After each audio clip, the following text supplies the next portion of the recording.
नमस्कार साथियों, मेरा नाम संतोष मिश्रा है। मैं एक मोटिवेशनल स्पीकर हूं। एक बार फिर से मेरे इस चैनल में आपका बहुत बहुत स्वागत है। दोस्तों, अगर अभी तक आप मेरे चैनल को सब्सक्राइब नहीं किए हैं, कृपया सब्सक्राइब कर लीजिए ताकि हमारे आने वाले हर वीडियो ऑडियो आप तक सबसे पहले पहुंचे। साथियों, आज मैं आपको बताना चाहता हूं, क्या आप अपने जिंदगी में कायरता का परिचय तो नहीं दे रहे हैं? क्या आप अपने जिंदगी में असली कायर तो नहीं बन रहे हैं? कहीं जाने अनजाने में अगर आपके अंदर कायरता की निशानी आ रही है तो साथियों, आज ही उस कायरता को आपसे हम दूर करने का प्रयास करेंगे। अगर आप मेरा कहना आज के बाद मानेंगे तो निश्चित ही कायरता से अपने आप को दूर करने में आपको बहुत मदद मिलेगी। साथियों, मैं आपको बताना चाहता हूं, कायरता कई तरह की होती है। अगर आप वास्तव में कायर की पहचान जानना चाहते हैं तो साथियों, कुछ लोग अपने आप को कुछ काम करने में बहादुर समझते हैं, लेकिन ऐसा कुछ नहीं होता है। वो अपने जिंदगी में अपने अंदर कायरता को ठूस ठूस के भर लेते हैं। साथियों, मैं आपको बताना चाहता हूं, दूसरे की स्वाधीनता स्वीकार करना कायरता कहलाती है।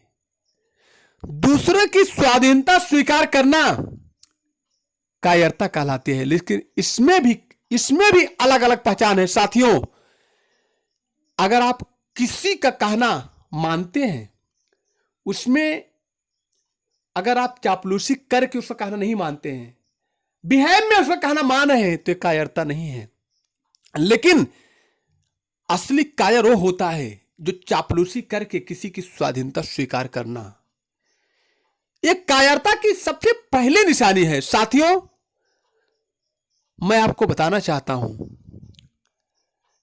जो लोग कहते हैं किसी को दबा दो, अगर आप किसी को दबाने का प्रयास कर रहे हैं तो कहीं ना कहीं आपके मन में एक भय है, कहीं ना कहीं आपके मन में एक ठेस है, कहीं ना कहीं उससे आप जल रहे हैं। चाहे आज जल रहे हैं, चाहे आने वाले भविष्य में उससे जल रहे हैं। साथियों, कायरता के आप जब गुलाम होते हैं तो आप सिर्फ आज का नहीं सोचते हैं, सिर्फ आप आज का नहीं सोचते हैं, आपके मन में कायरता इतनी हावी हो जाती है, आप सोचते हैं आने वाले 10 साल में मुझको दबा देगा। साथियों, अगर कोई मेहनत ही करेगा तो आप कितना उसको उठा पाएंगे?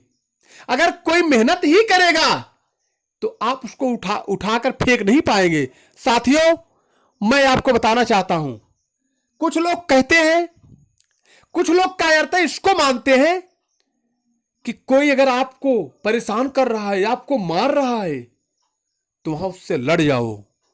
लेकिन साथियों, याद रखिएगा, अगर आपको 50 लोग मार रहे हैं, 50 लोग आपको प्रताड़ित करने का प्रयास कर रहे हैं, 50 लोग आपको घेर लिए हैं, तो सही बताइएगा, क्या बुद्धिमानी है कि आप उनसे सीना तान के जाके लड़ जाएं?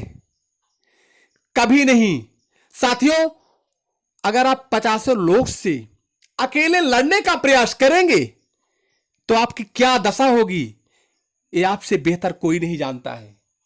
आपकी क्या दशा होगी, ये आपसे बेहतर कोई नहीं जानता है। साथियों, बुद्धिमानी इसी में है, वहां आपको चुप रहना है, वहां से आपको किसी भी कारण से बच के निकलना है। कायरता इसको नहीं कहते हैं।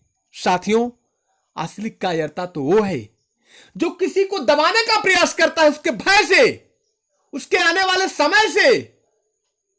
साथियों, कायरता जब आपके मन में पूरा घर बना लेती है साथियों, तो आप उचित और अनुचित का विश्लेषण नहीं कर पाते हैं। बहुत बहुत धन्यवाद साथियों।